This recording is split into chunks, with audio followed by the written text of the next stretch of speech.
கிறிஸ்துவுக்குள் பிரியமானவர்களே, பிதாவாகிய என்னும் தேவனால் நாம் கர்த்தராகிய இயேசு கிறிஸ்து மூலமாக உங்களுக்கு அன்பின் வாழ்த்துக்கள். இன்னைக்கு வேத பாடத்தின் தலைப்பு வேதம் சொல்லும் மனிதரின் பாதைகள் 3. சரி, இதை குறித்து இப்போ ஏன் நாம் பார்க்குறோம்? ஏன்னா இப்போ நம்ம வாழ்ந்துட்டு இருக்கிற காலத்துக்கு இது ரொம்ப புரிஞ்சிக்க வேண்டிய, வேதத்தில் தெரிஞ்சிக்க வேண்டிய ஒரு விஷயங்க. சரி, இப்போது 3 வழி பாதை அது என்ன? ஒன்று பார்த்திங்கன்னா அற்ப மகிழ்ச்சி தர பாவ வழிபாதை. 2 பார்த்திங்கன்னா கிறிஸ்து நடந்து முடிந்த வழிபாதை. 3 பார்த்திங்கன்னா ராஜ்யத்தில் துவங்கும். என்ன ராஜ்யத்தில் துவங்கும்? கடவுளுடைய ராஜ்யம் கேள்விப்பட்டிருக்கீங்களா? அந்த வழிபாதை 3. சரி, இதனுடைய சாராம்சம் என்ன, அது புரிதல் என்ன அப்படின்னு பார்க்கும்போது, நித்திய ஜீவனுக்குரிய சத்தியத்தின் வழிபாதை அது என்னங்க? அவ்வழி மூடப்பட உள்ளதுங்க. மூடப்படுவதற்குள் அதை கண்டடைய வேண்டும் என்பதே வேத பாடத்தின் நோக்கங்க. அதனால்தான் இப்போ நாம் அதை பார்க்க போகிறோம். அன்பானவர்களே, உங்கள் கவனத்தை மறுபடியும் செலுத்தும்படி வேண்டிக்கிறேன். இப்போது நாம் 3 வழிபாதைகளை குறித்து அது என்ன என்பதை ஆராய்ந்து பார்க்கலாம். அந்த 3 வழிபாதை என்னன்னா, இந்த படத்தில் நீங்கள் பார்க்குறீங்க இல்லையா? 1 விசாலமான வழி, 2 பார்த்தீங்கன்னாக்கா இடுக்கமான, அதாவது நெருக்கம், 2 ஒன்று தான். ஸோ நெருக்கமான வழி. 3 பார்த்தீங்கன்னா பெரும் பாதை. சரி, முதலாவதாக 2 வழிகளை பற்றி நம்ம ஆராயலாம். இந்த வழிகளை குறித்து இயேசு பேசும்போது வாசிக்கலாம் நம்ம அந்த வசனத்தை. மத்தேயு 7:13-14 இடுக்கமான வாசல் வழியாய் உட்பிரவேசியுங்கள், கேட்டுக்கு போகிற வாசல் விரிவும் வழி விசாலமாய் இருக்கிறது, அதன் வழியாய் பிரவேசிக்கிறவர்கள் அநேகர். ஜீவனுக்கு போகிற வாசல் இடுக்கமும் வழி நெருக்கமுமாயிருக்கிறது, அதை கண்டுபிடிக்கிறவர்கள் சிலர். பார்த்தீங்கன்னா அன்பானவர்களே, இங்கு நாம் கர்த்தர் இயேசு 2 வழிகளை பற்றி பேசியிருக்கிறாருங்க. ஒன்று பார்த்தீங்கன்னாக்கா விசாலமான வழி, 2 பார்த்தீங்கன்னாக்கா இடுக்கமும் நெருக்கமுமான வழி. இவ்விரண்டு வழிகளும் எதை அர்த்தப்படுத்துது, அதாவது குறிக்குது? அப்போ பாரம்பரியமாக இந்த 2 வழிகளும் ஒன்று பரலோகத்திற்கும் மற்றொன்று நரகத்திற்கும் அழைத்து செல்கிறது என்று பொதுவாக நம்பப்படுறதுங்க. ஆனால் இது சரியா? இந்த வார்த்தைகள் இயேசு கிறிஸ்து பேசினது என்பதை நாம் முதலில் நினைவில் வைக்கணுங்க. இப்போது நாம் இயேசுவின் போதிக்கப்பட்ட போதனை விதத்தை குறித்து நாம் இப்போ கொஞ்சம் ஆராயலாம். வசனத்தை வாசிக்கலாம். மத்தேயு இந்த விசாலமான வழி, இந்த படத்தில் நீங்கள் பார்க்குறீங்க இல்லையா? இதை குறித்து இதை பாருங்கள். மத்தேயு 13:34 இவைகளை எல்லாம் இயேசு ஜனங்களோடே உவமைகளாய் பேசினார், உவமைகளாயின்றி அவர்களோடே பேசவில்லை. அப்போது பொதுவாகவே அவர் நிறைய உவமைகளை குறித்து பேசியிருக்கிறாரு. ஆம், இயேசு எப்போதும் உவமைகளாலே பேசினார் என்பதை நாம் நினைவில் வைத்து கொள்ள வேண்டுங்க. அவர் பேசின 39 உவமைகள், அதோடு சிறுகதைகளும் சில இடங்களில் உவமை வாக்கியங்களையும் பேசியிருக்காருங்க. இங்கு சொல்லப்பட்டுள்ள வழிகளும் உவமை மொழியிலே சொல்லப்பட்டிருக்கு என்றதை கவனத்தில் கொள்ளணும். இவைகளின் பொருள்தான் என்ன, அதாவது அர்த்தம் என்ன? அன்பானவர்களே, நாம் இதை ஒரு உதாரணத்தின் மூலம் புரிந்து கொள்ளலாம். ஒரு இளைஞனோ ஒரு இளம் பெண்ணோ ஏதேனும் தவறான காரியங்களில் ஈடுபட்டால் அவங்க பெற்றவங்க அவங்கள அழைத்து கேள்விகளை கேட்கும்போது, உன் வாழ்க்கை எந்த பாதையில் சென்றுட்டு இருக்குன்னு கொஞ்சம் யோசிச்சு பார் என்ன புத்தி சொல்லுவாங்க. இதற்கு அர்த்தம் என்னங்க? இது அவங்க தேர்ந்தெடுத்த வாழ்க்கை முறையை குறிக்குதுங்க. ஆம், இயேசுவின் நாட்களிலே வாழ்வதற்கு 2 விதமான முறைகள் இருந்ததை குறிப்பிடுகிறாருங்க. அவைகள் 2 வழியை பற்றி பேசியுள்ளார் என்றதை நம்ம பார்த்தோம். இதை கொஞ்சம் விலாவலியாக பார்க்கலாம். 1 பார்த்திங்கன்னா விசாலமான வழி, 2 பார்த்திங்கனாக்கா இடுக்கமும் நெருக்கமுமான வழி. மூன்றாவது வழியை பற்றி ஏன் சொல்லலைங்க? இப்போது 2 வழியை குறித்து இயேசு கிறிஸ்து பேசியிருக்கிறாரு. அப்போது மூன்றாவது வழியை குறித்து ஏன் சொல்லலைன்னா, ஏற்ற சமயம், அதாவது கிறிஸ்துவின் ராஜ்யத்தில் திறக்கப்படுகிற வழி. அதனால தான் இப்போது முதல் வருகையில் அது பற்றி பேசவில்லை. அப்போது மூன்றாவது வழி எங்கே? ஏன்னா முதல் வருகையில் அவர் வரும்போது ஒரு முக்கியமான அந்த இடுக்கமான வாசல் வழியை திறந்து வைக்கிறாரு. அப்போ மூணாவது வழி என்ன? அப்போது எப்பவுமே இருக்கிறது ஒரு விசாலமான வழி இல்லைங்களா? அப்போது இந்த வழிகளில் இப்போ நம்ம மூணாவது வழி எதுன்னு பார்த்தீங்கன்னாக்கா, ஏசாயா 35:8 உள்ள இருக்குது. அது நம்ம வாசிக்கலாம் இப்போ வரக்கூடிய விஷயங்களில். அப்போது வழிகள் என்பது அது அடையாள மொழியில் மனிதனின் வாழ்க்கை முறையாகுங்க. இந்த 3 வழிகளையும் ஒவ்வொன்றாக இப்போ நாம் பார்க்கலாம். அன்பானவர்களே, 1 விசாலமான வழி. சரி, இந்த விசாலமான வழியை குறித்து ஏன் தெரிஞ்சுக்கணும்? மறுபடியும் வசனத்தை வாசிக்கலாம்.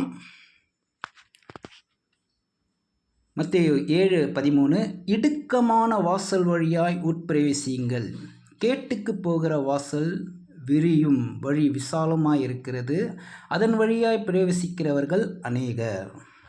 இப்போது முதல்ல இவ்வழிக்கு ஒரு வாசல் உள்ளதை கவனிக்கணும் வேண்டுங்க.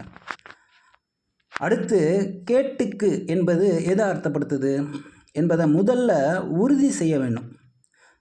மனிதனின் அழிவு அல்லது மரணத்தை குறிக்குதுங்க. அப்போது அந்த கேடு என்பது மனிதனின் மரணத்தை குறிக்குது. அப்போது உலகில் நாம் பிறக்கும் போதே கேட்டின் வழி திறந்திருக்குங்க. நமக்கு தெரியாமலே அதில் போகிறோம். கேடு என்பது மரணத்தை குறிக்கும் என்றதை மறுபடியும் நாம் நினைவில் கொள்ளணும். அன்பானவர்களே, குழந்தைகள் முதற்கொண்டு கொஞ்சம் கொஞ்சமாக நாம் உடலளவிலும் மனதளவிலும் கெட்டு முடிவில் மரணத்திற்கு போகிறோங்க. விசாலமான வழி ஏன் நம்மை மரணத்திற்கு கொண்டு செல்கிற வழி? பாவம் தருகிற தற்காலிக மகிழ்ச்சியில் செல்லும் வழி. ஆனால் வேதத்தில் பாவத்தின் சம்பளம் மரணம் அப்படின்னு சொல்லப்பட்டிருக்கு. அப்போது இந்த பாவத்தின் சம்பளம் மரணம் நமக்கு தெரிஞ்சிருந்தாலும் அதில் பின்னாடி வரக்கூடிய அந்த ரோமர் 6:23 வரக்கூடிய வார்த்தையை பார்க்குறதுக்கு முன்னாடி, ஒரு மனிதனுடைய இதுவே இறுதியான அது மரணம் என்றது நமக்கு தெரிஞ்சாலும், அப்போது அதிலிருந்து நமக்கு எப்படி மீட்பு? பாவத்தின் சம்பளம் மரணம் இருந்தாலும் தேவனுடைய கிருபை வரமோ நம்முடைய கர்த்தராகிய இயேசு கிறிஸ்துவினால் உண்டான நித்திய ஜீவன். இதற்காகத்தாங்க நாம் இப்போது இந்த தேவ பாட விஷயத்தை நம்ம பார்க்குறோம் என்றதில் கவனத்தில் கொண்டு, தகப்பனுடைய அருமையான ஏற்பாடுகளை, அதாவது நம்மை படைத்த கடவுள், நாம் வாழும் உலகத்தில் நம்மை சுற்றி அநேக அழிவுகள் நடந்துக்கிட்டு இருக்கு. நம் தேவன் கவனிச்சுக்கிட்டு தான் இருக்கார். அதோடு பார்த்திங்கன்னா, நம்ம வாழ்வில் ஒவ்வொரு சூழல்லையும் ஒவ்வொரு நல்ல ஒரு எல்லாருக்கும் வங்கி கணக்குகள் இருக்கும் இல்லையா? அப்போ அந்த வங்கி கணக்கில் நாம் சிறுக சிறுக சேமித்த வங்கி திடீர் திவாலாகிறது. வியாபாரத்தில் ஏற்படும் நஷ்டத்தின் மூலமாக இயற்கை சீற்றங்களால், நெருப்பாலும் கடும் மழையினாலும் அதனால் வரக்கூடிய வெள்ளங்களாலும், அதாவது வெள்ளப்பெருக்கினால் வீடுகளாலும் கட்டிடங்களும் அழிக்கப்படுறதை நம்ம பார்க்குறோம். அதோடு பொறாமைகளாலும் சண்டைகளாலும் நல்ல நட்புகள் அழிக்கப்படுகிறது. சுனாமி, போர்கள், பூமி அதிர்ச்சி, சுழல் காற்று, புயல் போன்றவற்றால் பல கிராமங்கள், பட்டணங்கள் அழிக்கப்படுகிறது. வியாதிகளினாலும் விபத்துகளினாலும் உடல் அழிக்கப்படுகிறது. ஆனால் மீளவே முடியாத ஒரு வகையான அழிவு உண்டு. அது இறுதியானது. அதுதான் மரணம். ஆம், மரணம் ஒரு கொடூரமான முடிவாகுங்க. ரோமர் 5:12 வாசிக்கலாம். அதை இப்படியாக ஒரே மனுஷனாலே பாவமும் பாவத்தினால் மரணமும் உலகத்திலே பிரவேசித்தது போல எல்லா மனுஷரும் பாவம் செய்தபடியால் மரணம் எல்லோருக்கும் வந்தது போலவும் இதுவும் ஆயிற்றுங்க. நீங்கள் அநேகருடைய இறுதி சடங்குகளை பார்த்துருக்கலாங்க. அந்த இயலாமையின் நினைவையும் மீட்க முடியாத இழப்பின் மனுகுலத்தின் முதலாவது இறுதி சடங்கை கற்பனை செஞ்சு பாருங்கள். இன்றைக்கி கூட நம்ம மீள முடியாத இந்த சூழலை நம்ம அனுபவத்தில் நிறைய பேரை பார்த்துருப்போம். அப்போது முதல் இறுதி சடங்கு அது எப்படி இருக்கும்? அதுவும் அந்த சம்பவம் பார்த்திங்கனாக்கா, காயின் ஆபேலை மிகவும் கொடூரமாக காயப்படுத்தி சுற்றிலும் சிந்தியிருந்த இரத்தத்தை பார்த்து ஏதோ கொடூரமானது செய்துவிட்டோம் என்று உணர்ந்து அவனுடைய பெற்றோரிடமிருந்து அவனுடைய சகோதரிடமிருந்து ஓடி ஒளிந்திருக்க வேணுங்க. அதோடு ஏவாளும் பிள்ளைகள் வீடு திரும்பவில்லையே என்று கவலையோடு எதிர்பார்த்திருக்க வேண்டும். அப்போது வேதம் சொல்லும்போது ஆபேல் இரத்த வெள்ளத்தில் கிடக்கிறதை கண்டு அவர்கள் அவனை எவ்வித உணர்ச்சியும் இல்லாமல் அலங்கோலமாக இருப்பதை பார்த்து ஆதாம் ஏவாளை நோக்கி இப்படி சொல்லியிருக்கலாம், நான் இவ்வளவு ஆழ்ந்த உறக்கத்தில் அதுவும் காயத்தோடு ஆபேலை பார்த்ததே இல்லை என்று. நேரம் செல்ல செல்ல ஆபேல் அவன் உடலில் மாற்றங்கள் ஏற்பட்டதையும் கவனித்த ஆதாமுக்கு, நீங்கள் சாகவே சாவீர்கள் என்று தேவன் சொல்லிய வார்த்தை நிச்சயமாக நிறைவுக்கு வந்திருக்கணுங்க. தன் மகன் ஆபேல் மரித்து விட்டான் என்று அறிந்த பின் அவருடைய மனோநிலை எப்படி இருந்திருக்கும் பாருங்க. யார் இந்த பாவ வழியை தொடங்கி வைத்தது? யார் என்றால், ஏதேனில் சாப்பிடக்கூடாது என்ற பழத்தை சாப்பிட்டதினால் ஏவாள் சாப்பிட்டிருந்தாலும், ஆனால் இவர் சாப்பிடாமல் இருந்தார். ஆனால் ஏவாள் சாப்பிட்டு மரிப்பதன் மூலமாக அவர் சந்ததியை வரக்கூடிய இந்த மாதிரி தலைமுறையை பற்றி அவர் சிந்திக்காமல் ஏவாள் மேடு கொண்டிருந்த அன்பின் நிமித்தமாக மற்றவங்களை பற்றி அவர் சுயநலமாக யோசித்ததன் விளைவு தாங்க இதெல்லாம். அப்போது எல்லாத்துக்குமே ஒரு சுயநலமான ஆசையாக தான் காரணமாக இருக்குது இல்லையா? அப்போது ஆதி தகப்பனாகிய ஆதாம் இவ்வழியை திறந்து வைத்தார். அவரை இவ்வழியில் நடந்து முடிந்தார். அதற்கு அவர் 930 வருடங்கள் எடுத்துக்கொண்டார்.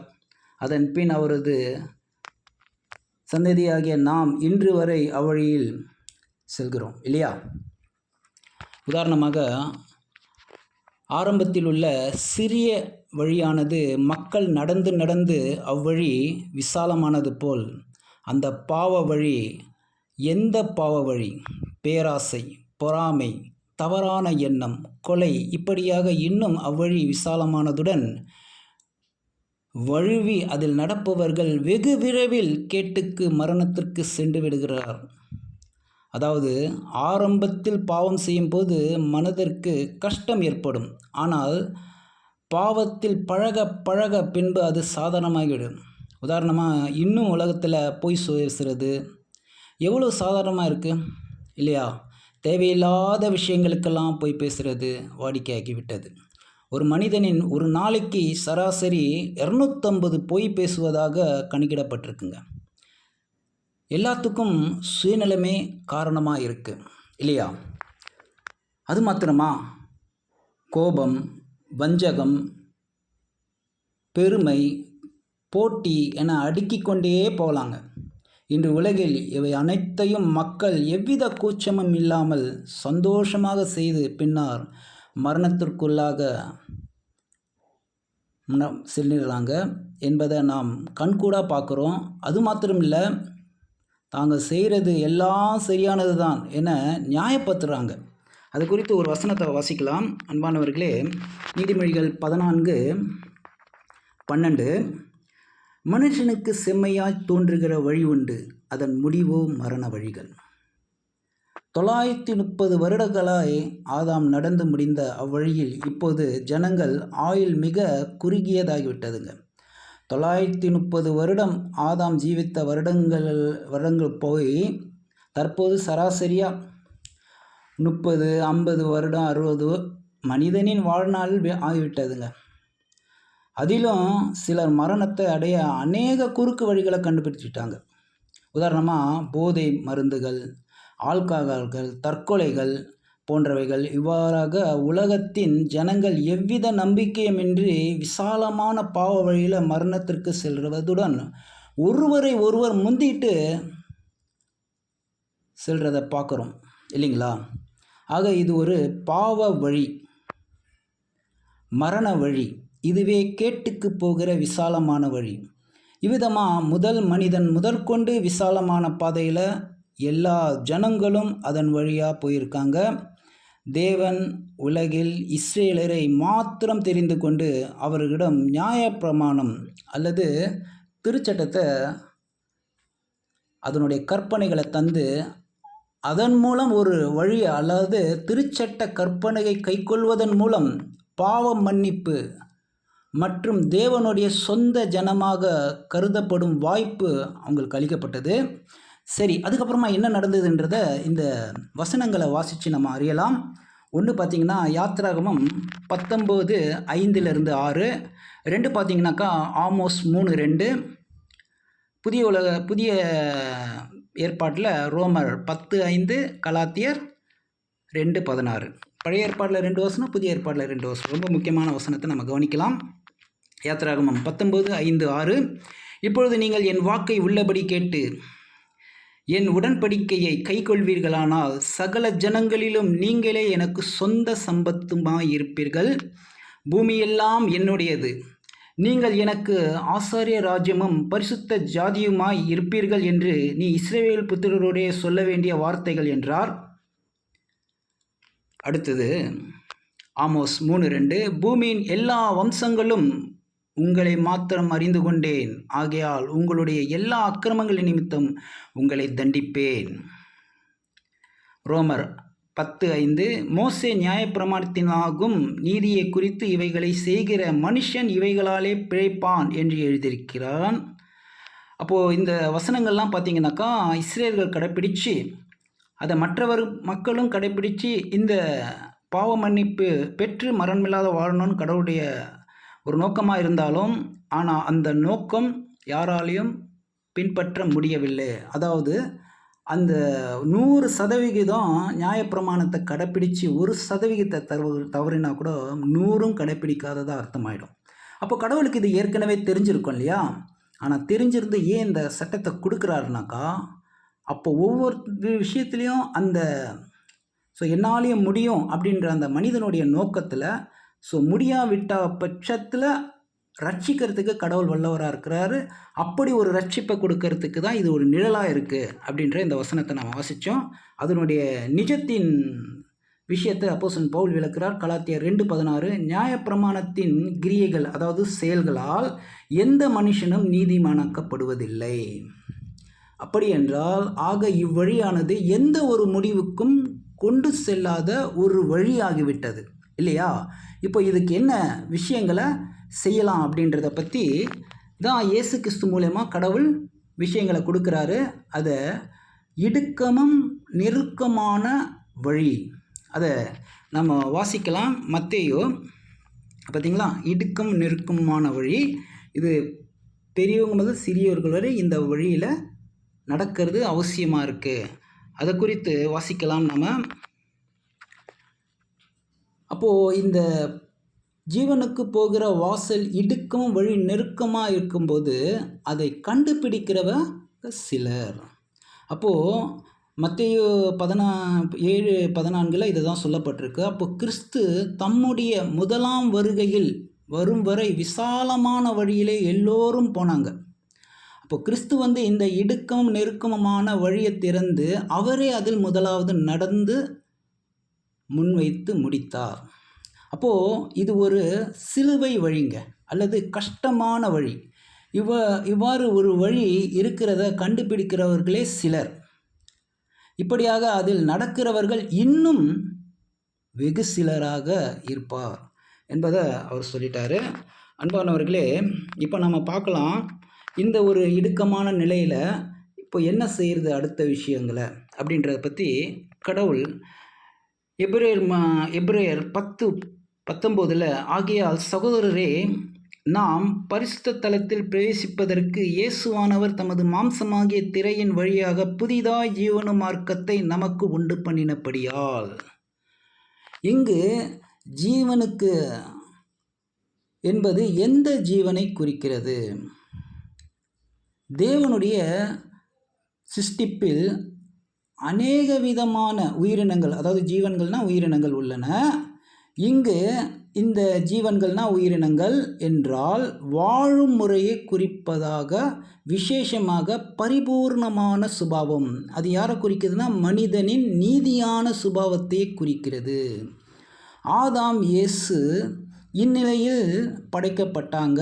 பரிபூர்ணமாக ஜீவன் என்றால் என்ன, அப்போ பரிபூர்ணமான அந்த ஜீவன்னா என்ன என்றதை நம்ம சங்கீதம் 8:5 பார்க்கலாம். நீர் அவனை தேவதூதரிலும் சற்று சிறியவனாக்கினீர், மகிமையாலும் கனத்தினாலும் அவனை முடிசூட்டினீர். அப்போ பூமியின் மேல் ராஜாவாக உள்ள நிலை, பரிபூர்ணமான உடலில்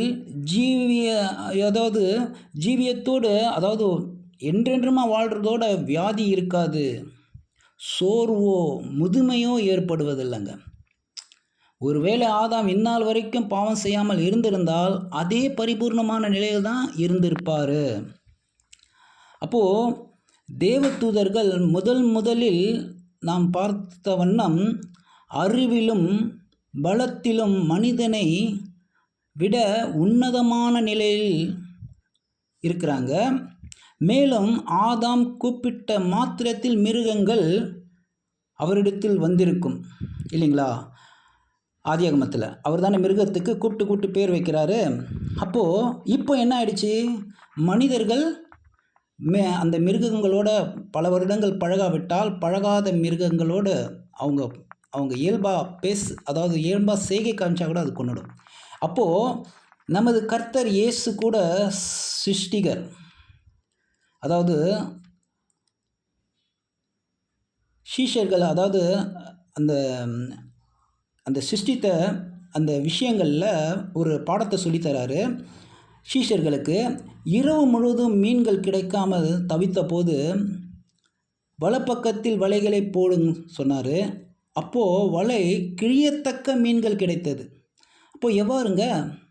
அப்போது கிறிஸ்து பரிபூர்ண மனிதராகவும் ராஜாவாகவும் அவர் இருக்கிறதுனால பூமி மேல் ராஜாவாக அவர் அவைகளை அழைத்த போது வந்து வலையில் மாட்டிக்கொண்டன என்று நம்ம பதிவில் பார்க்குறோம்.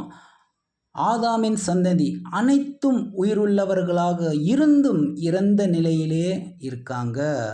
விழுந்து போன பலவீனமான பாவ உடலில் உள்ளவர்களால் வியாதி, முதிர் வயது மற்றும் மரணமுள்ளவர்களாய் இருக்கிறோம். இதுவே கடைசி நிலை. சங்கீதம் 89:47 என் ஜீவன் எவ்வளவு நிலையற்றது என்பதை நினைத்தருளும், மனுப்புத்திரர் யாவரையும் வீணாக சிருஷ்டிக்க வேண்டியதென்ன.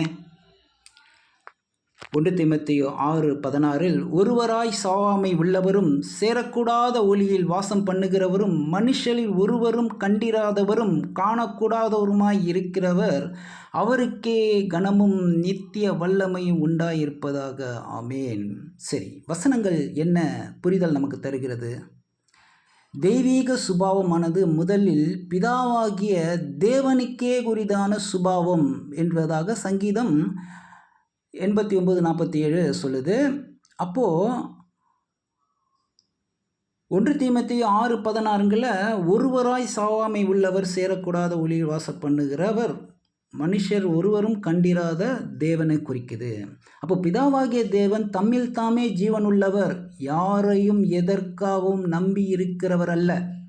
அவரே எல்லா ஜீவன்களுக்கும் ஊற்றுமூலர், மேலும் அழியா நிலையில் உள்ளவர். ஆனால் நம் கர்த்தராகிய இயேசு அவரை பற்றி சொல்லும்போது, மரித்தேன் ஆனாலும் சதா காலங்களிலும் உயிரோடு இருக்கிறேன் என்கிறார். வாசிக்கலாம். யோவான் 5:26 வெளிப்படுத்துதலில் சொல்கிறாரு, மரித்தேன் ஆனால் சதா காலங்களையும் உயிரோடு இருக்கிறேன்னு. வெளிப்படுத்துதல் 1:18 இப்போது முக்கியமான வசனத்தை நம்ம பார்க்கலாம். யோவான் 5:26 ஏனெனில் பிதாவானவர் தம்மில் தாமே ஜீவனுள்ளவராய் இருக்கிறது போல குமாரனும் தம்மில் தாமே ஜீவனாய் இருக்கும்படி அருள் செய்திருக்கிறார். ஆக பிதாவின் சுபாவமே இயேசுவுக்கும் தேவன் தந்திருக்கிறார். இன்றைக்கு சுவிசேஷ யுகத்தில் இருக்கக்கூடிய இயேசுவின் சீஷர்களுக்கும் திவ்ய சுபாவமாகிய அழியாமை வாக்களிக்கப்பட்டிருக்கிறது. அது குறித்து வாசிக்கலாம். 2 பேதுரு 1:4. இச்சையினால் உலகத்தில் உண்டான கேட்டுக்கு தப்பி திவ்ய சுபாவத்துக்கு பங்குள்ளவராகும் பொருட்டு மகா மேன்மையும் அருமையுமான வாக்குத்தத்தங்கள் அவைகளினாலே நமக்கு அளிக்கப்பட்டிருக்கிறது. ரோமர் 2:7. சோர்ந்து போகாமல் நற்கிரியைகளை செய்து மகிமையும் கனத்தையும் அழியாமையும் தேடுகிறவருக்கு நித்திய ஜீவனை அளிப்பார். அதோடு 1 கொரிந்தியர் 15:53 அழிவுள்ளதாகிய இது அழியாமையும் சாவுக்கேதுவாகிய இது சாவாமையும் தரித்து கொள்ள வேண்டும், அதாவது பெற்றுக்கொள்ள வேண்டும்.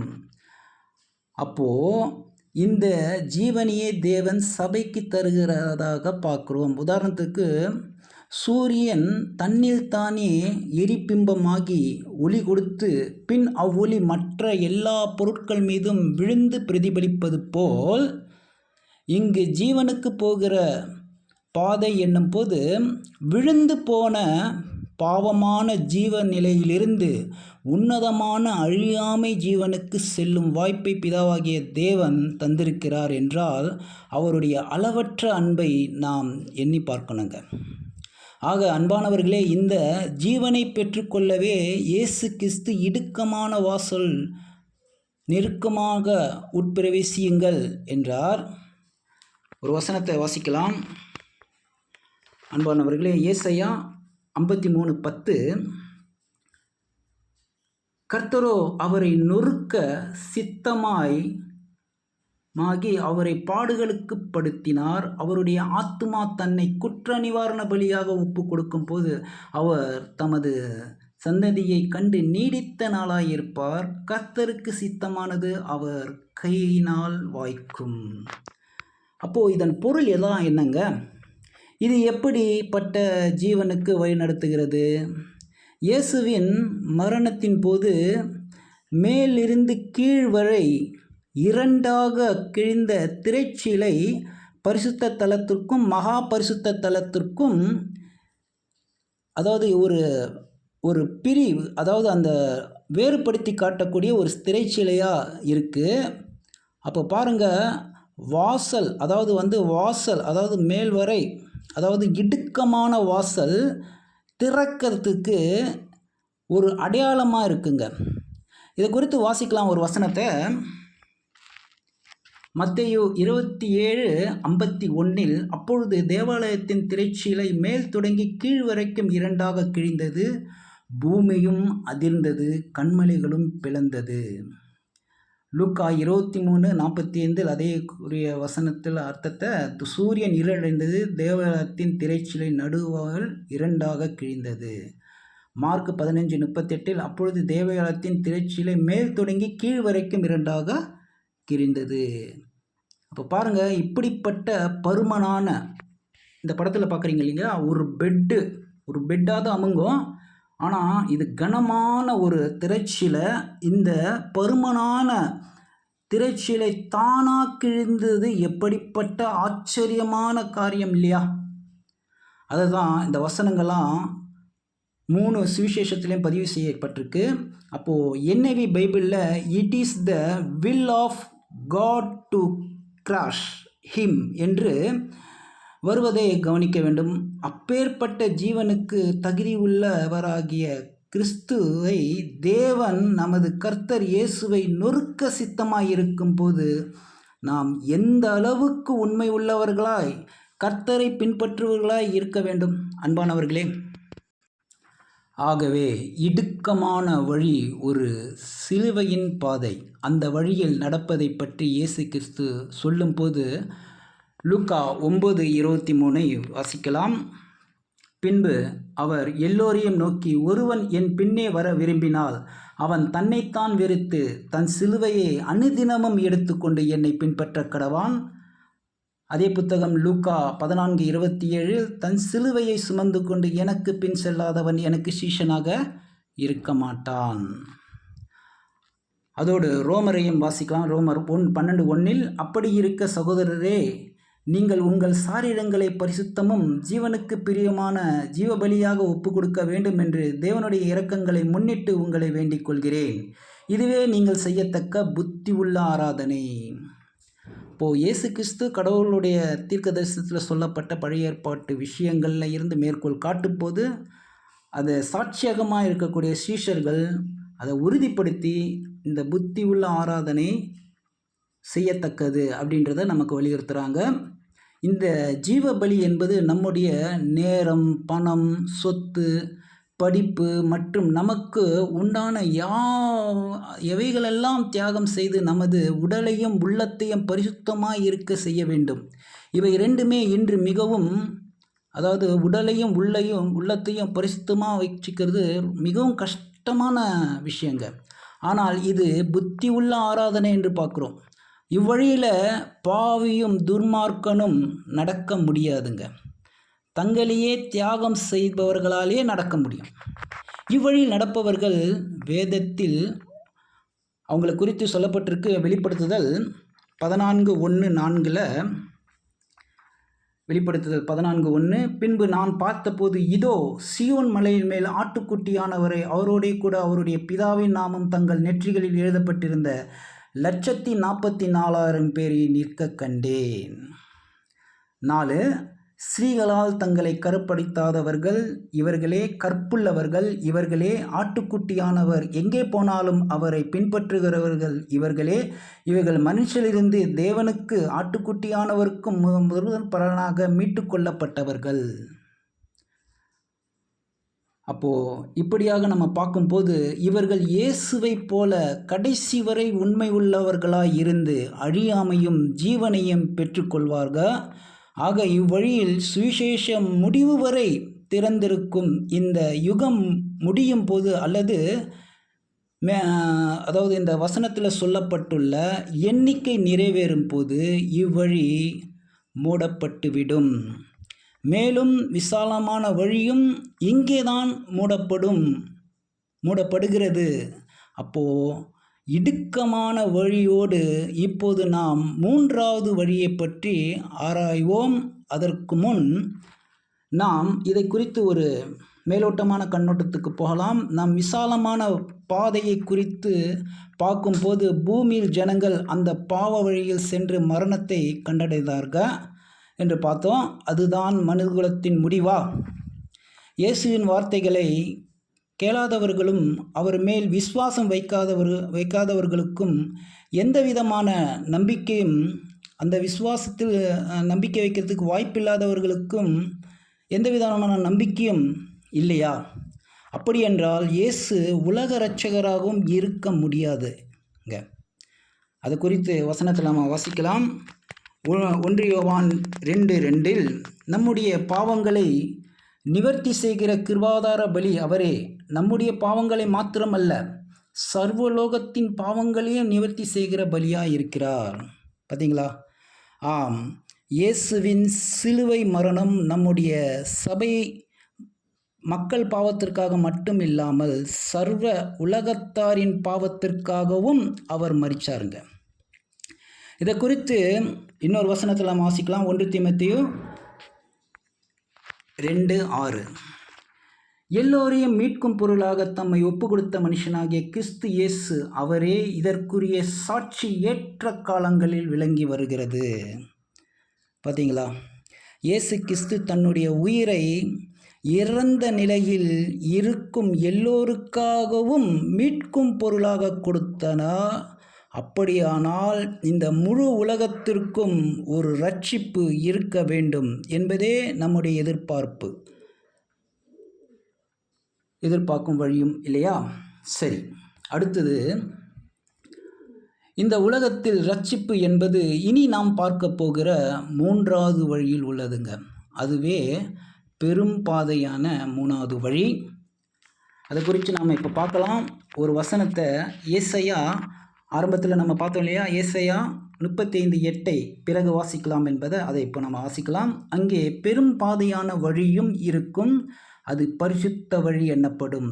தீட்டுள்ளவன் அதிலே நடந்து வருவதில்லை, அந்த வழியில் நடக்கிறவர்கள் பேதையாயிருந்தாலும் திசை கெட்டு போவதில்லை.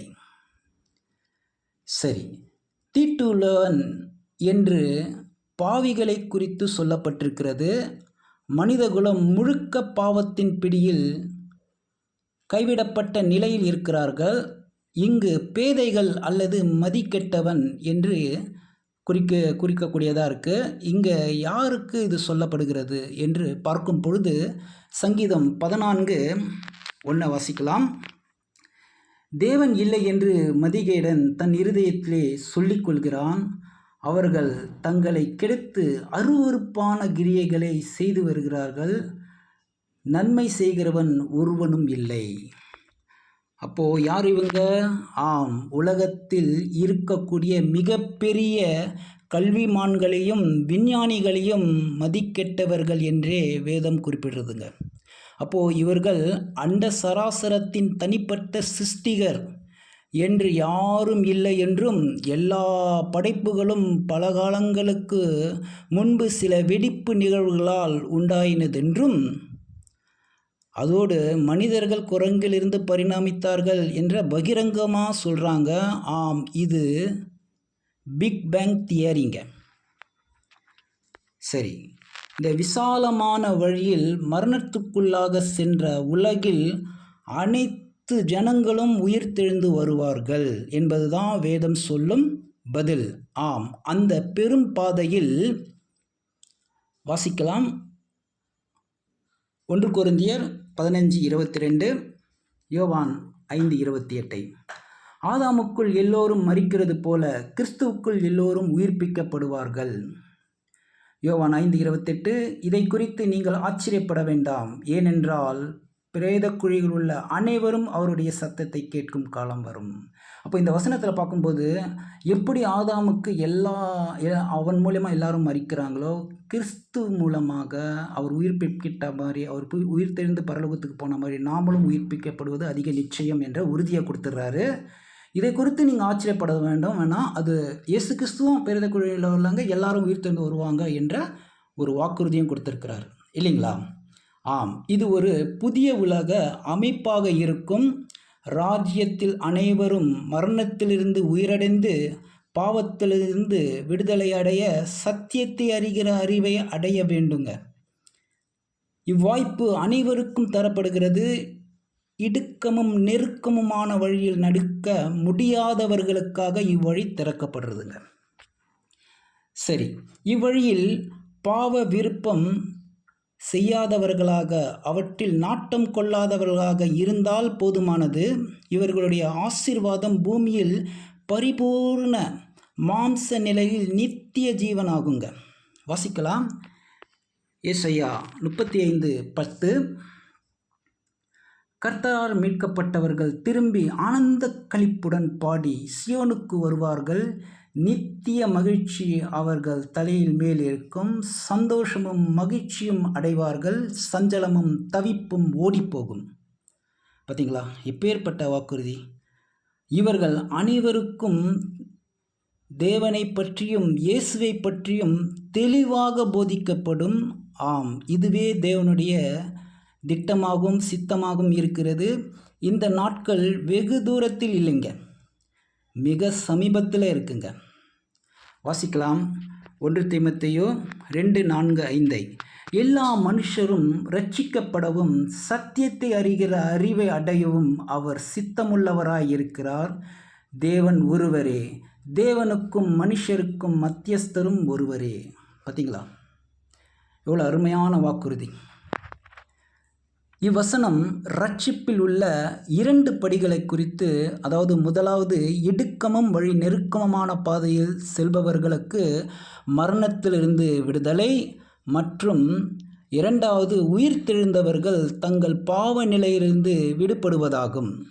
இப்படி அனைவரும் உயிர்த்தெழுதலின் மூலமாக மரணத்திலிருந்து விடுவிக்கப்பட்டு பின்பு சத்தியத்தை அறிய கூடிய அறிவையும் அடைவாங்க. இந்த மாபெரும் அதிசயமான உயிர்த்தெழுதல் எப்படி இருக்கும்? இதை குறித்து நாம் வாசிக்கலாம். லூக்கா 13:30. அப்பொழுது முந்தினோர் பிந்தினோர் ஆவார்கள், பிந்தினோர் முந்தினோர் ஆவார்கள் என்றார். இங்கு உயிர்த்தெழுதல் நிறைவேறும் விதத்தை குறித்து சொல்லப்பட்டிருக்குங்க. அதாவது கடைசியாக மரித்தவங்க முதலில் உயிர்த்தெழுவாங்க. அதாவது முதலில் மரித்தவங்க முதல்ல உயிர்த்தெழுவாங்க. கடைசியாக மரித்தவங்க கடைசியில் அவங்க உயிர்த்தெழுவாங்க. இது எதனால் என்றால், ராஜ்யத்தில் ஒவ்வொருவரும் தங்கள் குடும்பத்தினர், உறவினர் மற்றும் நண்பர்களையும் அறிந்து கொள்ள குழப்பங்களை தவிர்க்கவும் இப்படியாகும். அப்போது பார்த்திங்கன்னா, இந்த திட்டத்தில் பார்த்திங்கனாக்கா, அப்போது முதல்ல மரித்தவங்க அதாவது மரித்து கொஞ்ச நாள் ஆனவங்க உயிர்த்தெழுந்து வரும்போது, அப்போது அவங்க உறவினர்கள், அவங்க அந்த பக்கத்திலே சொந்த தலைமுறைகளாக இருக்கிறதுனால ஈஸியாக அடையாளம் கண்டுப்பாங்க. அப்படியே அந்த தலைமுறை அப்படியே யுகங்களாக போகும்போது அதனுடைய வழிமுறைகள் அப்படியே எல்லாருக்குமே தெரிகிற மாதிரி வந்துடும். அப்போது ரொம்ப நாளைக்கு யுகங்களாக பல வருஷங்கள் பல தலைமுறைக்கு இருந்து போனவங்க உயிர்த்தெழுந்து வந்தாக்கா நமக்கு அடையாளம் தெரியாது இல்லையா? இப்போ இந்த குழப்பங்களை தவிர்க்கிறதுக்காக இப்படியாக மேலும் இறக்கும் பொழுது இந்த நிலையிலே, அதாவது அப்போது எப்படி அவங்க அந்த குடும்பத்தினர், உறவினர்கள் மற்றும் நண்பர்களை அறிந்து கொள்ளவும், அதே நேரத்தில்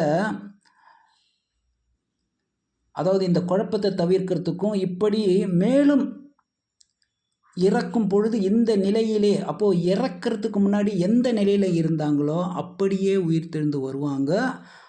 மனிதனின் உருவத்தில் எந்த விதமான மாற்றங்களும் இருக்க போதில்ல. அடுத்தபடியாக பாவத்திலிருந்து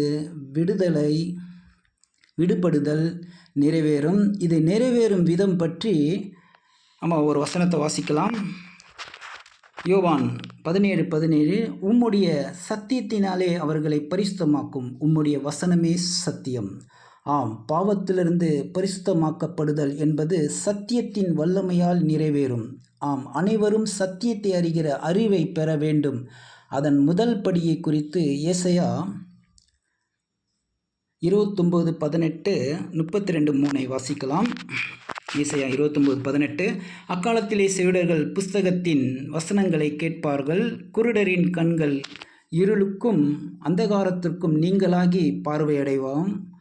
ஏசாயா 32:3 அப்பொழுது காண்கிறவர்களின் கண்கள் மங்களாயிராது, கேட்கிறவர்களின் செவிகள் கவனித்தே இருக்கும். இதனுடைய பொருள் நேரடியானதா, இதற்குள்ள ஆவிக்குரிய அர்த்தம் இருக்கான்றதை நம்ம கவனிக்கலாம். பாவத்திலிருந்து பரிசுத்தமாக்கப்படுதல் என்பது சத்தியத்தின் வல்லமையால் நிறைவேறுங்க. அது இப்போவே அது ஆரம்பிச்சிச்சு. அதான் இயேசு கிறிஸ்துவின் வருகையில் 2000 வருஷமாக இந்த சுவிசேஷ சத்தியங்கள் சொல்லப்படுது. அதுக்கு வாய்ப்பில்லாதவங்க அனைவரும் சத்தியத்தை அறிகிற அறிவை பெற வேண்டும். அதன் முதல் படியை குறித்து தான் இப்போ நம்ம பார்த்தோம். இது மாம்ச கண்களை காதுகளையும் குறிக்காமல் சாத்தானால் கட்டப்பட்ட நிலையில் இருக்கும் உலகத்தில் உள்ள சகல மக்களின் மனக்கண்களுக்கும் காதுகளும் திறக்கப்படுவதை குறிக்குதுங்க. அப்போ மனக்கண் அந்த கண்களும் அந்த காதுகளும் சாத்தானுடைய கள்ள உபதேசங்கள், மூட நம்பிக்கைகள், பழக்க வழக்கங்கள் அனைத்திலிருந்தும் விடுதலை பெற்று தேவனுடைய சத்தியத்தை புரிந்து கொள்வார்கள். அது மட்டும் இல்லை, மேலும் அந்நாளில் சத்தியம் பொழியப்படுவதை குறித்து ஒரு வசனத்தை வாசிக்கலாம். ஆபக்கூக் 2:14 சமுத்திரம் ஜலத்தினால் நிறைந்திருக்கிறது போல பூமி கர்த்தருடைய மகிமையை அறிகிற அறிவால் நிறைந்திருக்கும். அப்போ பார்த்திங்கன்னா, இப்படியாக பெரும் பாதையானது பார்த்திங்கனாக்கா, ஏன் இன்றைக்கி சமுத்திரத்தில் அவ்வளோ தண்ணீர் இருக்குனாக்கா, அது மாதிரி கடவுளை பற்றி யாரும் பேச வேண்டிய அவசியமே இல்லை. எல்லாருக்கும் எல்லா உண்மைகளும் தெரிஞ்சிருக்கும். அப்படி இருக்கிற பட்சத்தில் பரிசுத்தமான வழியாகவும் இதில் அனைவரும் பரிபூர்ணம் அடைவார்கள். கொஞ்சம் கொஞ்சமாக மரணமும் பாவமும் முற்றிலும் அறியாமையும் முழுமையாக நீக்கப்படும். இப்போ யாருக்குமே இது எனக்கு தெரியல, அது எனக்கு தெரியல சொல்ல மாட்டாங்க. அப்போது அறிவு பூர்வமாக இருக்கும், எல்லாரும் அறிஞ்சுக்குவாங்க. அதை குறித்து வாசிக்கலாம். சகல ஜனங்கள், அதாவது ஏசாயா 25:7 சகல ஜனங்கள் மேலும் உள்ள முக்காடை சகல ஜாதிகளையும் மூடியிருக்கிற மூடலையும் இந்த மலையிலே அகற்றி போடுவேன். அப்போது பாவத்திற்குரிய குழப்பங்கள், இயலாமை தன்மைகள், அறியாமைகள், அப்போது பார்த்திங்கனாக்கா இந்த எல்லா முக்காடுகளையும் அவர் நீக்கி போடுவார் என்பதுதான் மிக முக்கியமானது. மேலும் இந்த பாதையில் கீழ்ப்படிதலோடு நடக்கக்கூடியவர்களுக்கு அநேக வெகுமானங்கள் கொடுக்கப்படுதுங்க. ஆம், இவ்வசனமானது நம் கற்பனை செய்து பார்க்க முடியாத ஒரு அதிசயத்தை சொல்கிறதுங்க. ஆம், அதுதான் தங்கள் இழந்த இளமையை திரும்ப பெறுவதாகுங்க. ஜனங்கள் தங்கள் முதுமை நிலையிலிருந்து இளமையை நோக்கி திரும்புவாங்க. அதுதான் இந்த படத்தில் நீங்கள் பார்க்குறீங்க.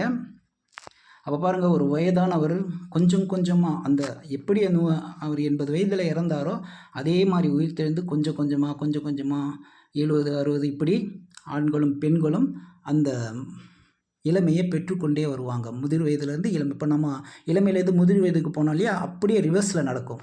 அதோடு ஒவ்வொரு நாளும் இளமையாவாங்க.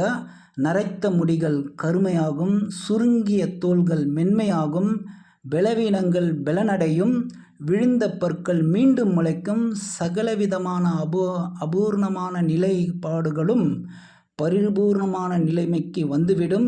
பின்பு அவர்களுக்கு நியாயமான தீர்ப்பு இருக்கும். இதை குறித்து என்னங்க இவ்வளோ பார்த்துட்ட பிற்பாடு இவங்களுக்கு ஒரு நியாயமான தீர்ப்பு இருக்கும். அது என்னன்றதை நம்ம வாசிக்கலாம்.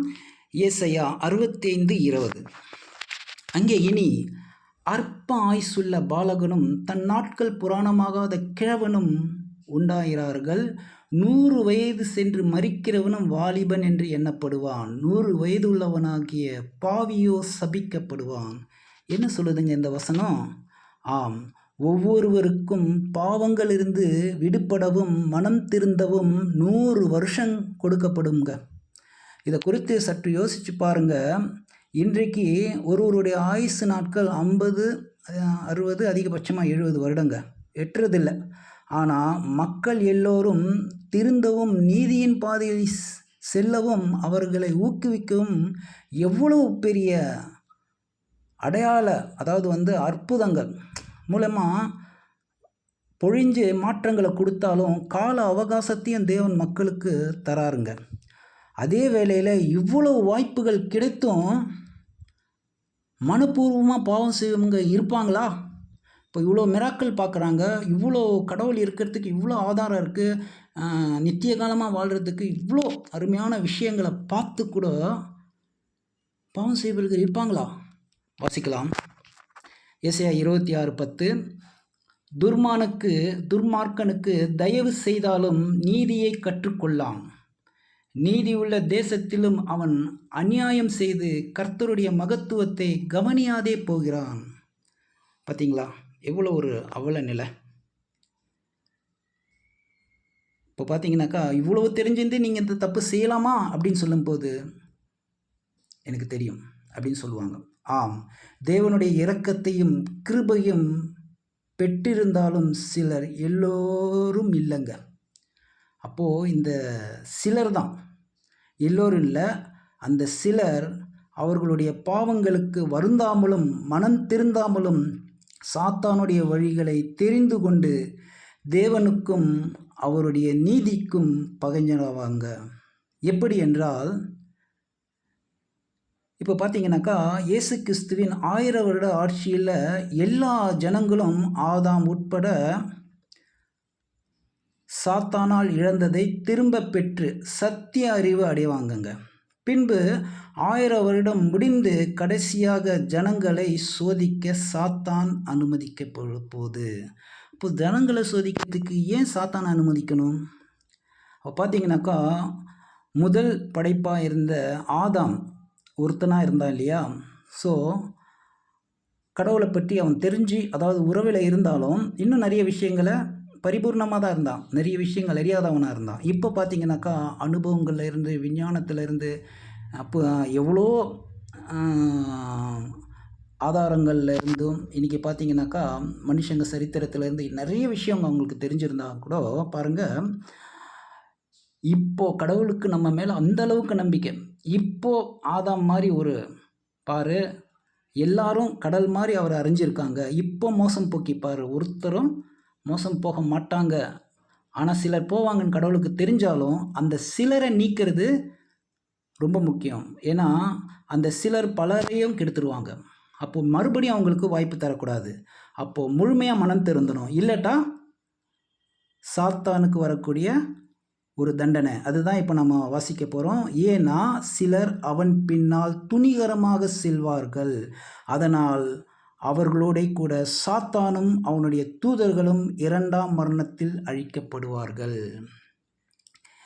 ஏன்னா பரிபூர்ணமான ஒரு ஆசீர்வாதத்தை மரணத்திலேருந்து உயிர் தெழுப்பி இனிமே அவங்க மறிக்கவே மாட்டாங்க, சாகவே மாட்டாங்க. இந்த உயிர்த்தெழுதல் கொடுத்தா அவங்க சாகாத நிலையில் தவறு செஞ்சாக்கா பார்த்தீங்களா, அவங்கள கடவுள் நினச்சா கூட தண்டிக்க முடியாது. அதனால தான் மனப்பூர்வமாக திருந்தவங்களுக்கு இருதயத்தை பார்க்குற கடவுளுக்கு தெரியும் இல்லைங்களா. அப்போது இருதயபூர்வமாக மனம் திருந்தவங்களுக்கு சாத்தான் கிட்ட கிடைக்கக்கூடிய நித்திய மரணம்தான். அதை வாசிக்கலாம். வெளிப்படுத்தின சுவிசேஷம் 20:7-9. அந்த 1000 வருஷம் முடியும் போது சாத்தான் தன் காவலிலிருந்து விடுதலையாகி பூமியின் 4 திசைகளிலும் உள்ள ஜாதிகளாகிய கோகையும் மாகோகையும் மோசம் போக்கும்படிக்கு அவர்களை யுத்தத்திற்கு கூட்டிக் கொள்ளும்படிக்கு புறப்படுவான். அவர்களுடைய தொகை கடற்கரை மணலத்தனையாயிருக்கும்.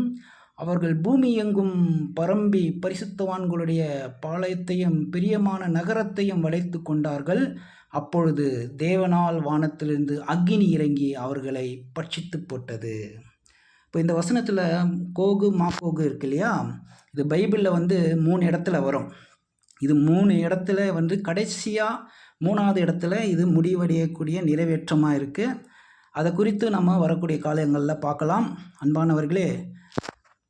ஆனால் சிலர் அப்படின்னு நம்ம பார்த்தோம் இல்லைங்களா, அந்த சிலரை தவிர அந்த கடவுளுக்கு மனப்பூர்வமாக அந்த சிலர் இல்லாத அந்த மற்றவர்களுடைய நிலையை குறித்து மீதியான அனைவரும் தேவனிடத்திற்கு திரும்பி அவரை பணிந்து கொண்டு, அப்போது அந்த முடிவை அவங்க பார்த்த உடனே அவங்களுடைய தீர்மானத்தில் அவங்களுக்கு எவ்வளோ சந்தோஷம். அப்போ என்ன ஆனாலும் கடவுளுக்கு முழுமையாக கீழ்ப்படியணும் அப்படின்ற உணர்வு இரத்தத்தில் ஊறி போயிடும். அப்போது அவரை தொழுது கொள்வார்கள். இந்த பெரும் பாதையான 3ஆம் வழி எப்போது திறக்கும்? கூடிய விரைவில். ஏசாயா 35:10 கடைசியாக வாசித்து இப்பாடத்தை நிறைவு செய்யலாம். அன்பானவர்களே, கர்த்தரால் மீட்கப்பட்டவர்கள் திரும்பி ஆனந்த களிப்புடன் பாடி சியோனுக்கு வருவார்கள். நித்திய மகிழ்ச்சி அவர்கள் தலையில் மேல் இருக்கும். சந்தோஷமும் மகிழ்ச்சியும் அடைவார்கள். சஞ்சலமும் தவிப்பும் ஓடி போகும். பார்த்தீங்களா, நித்திய மகிழ்ச்சி. இந்த மகிழ்ச்சிக்காக தான் நாம் இந்த எடுத்த முயற்சியை கூடிய விரைவில் இயேசுவின் 2ஆம் வருகையில் பெரும் பாதை திறக்கப்படுவதற்கே கடவுளுடைய சித்தத்திற்கு செய்ய முயற்சிக்கும் அனைவருக்கும், அதோடு இப்போவும் ஒரு நல்ல எதிர்கால ஆசீர்வாதமும் இருக்குது. வரக்கூடிய காலகட்டத்தில் எத்தனையோ பேர் வாய்ப்பு இழந்தவர்களுக்கும் இருக்குன்றதை நம்ம தெரிஞ்சுக்கிட்டோம். ஆனால் அவருடைய முதல் வருகையில் அவர் இதை குறித்து பேசலைங்க. காரணம், அவர் 2ஆவது பாதையை திறக்க வந்தார். அதாவது இடுக்கமான நெருக்கமான பரலோகத்திற்கு அழைத்து செல்லும் பாதைங்க. அதான் இடுக்கமும் நெருக்கம். ஆண்டவரின் 2ஆம் வருகைக்கு மிக அருகில் நாம் இருப்பதினால் பிரியமானவர்களே, இக்காலத்தில் நாம் சாத்தானின் தந்திரங்களை வெல்ல முடியவில்லை எனில் 1000 வருட முடிவிலும் அவனை வெல்ல முடியாது. எனவே நம் மாம்சத்திலேயும் மற்றும் இருதயத்திலேயும் அவனுக்கு இடம் கொடுக்காமல் நாம் வெல்ல வேண்டும். எனவே இப்போதே அந்த இடுக்கமும் நெருக்கமான பாதை வழியில் சென்று மகா உன்னத நிலையை அடைய முயற்சிப்போமாக. வேத வசனங்களிலிருந்து தேவனுடைய கிருபை நம் அனைவரோடும் இருப்பதாக. பொறுமையோடு கேட்ட உங்களை தேவன் தாமே கிறிஸ்து மூலமாக உங்களை ஆசீர்வதிப்பாராக. ஆமேன்.